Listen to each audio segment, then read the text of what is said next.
আমার আল্লাহ বলে এই জমিনটা আমি পুরায়া তামা বানা দিব। এই জমিনের মধ্যে যত পানি আছে পানিগুলো আমি আল্লাহ পুরায়া ছাই বানা দিব। যেদিন কিচ্ছু বলতে কিচ্ছু থাকবে না,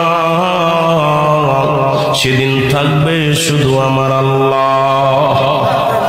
আজকে কার জন্য সুদ খাও, কার জন্য ঘুষ খাও, কার জন্য ব্যভিচার করো, কার জন্য অন্যায় করো রে মন, কার জন্য তোমরা এত বাদই করো।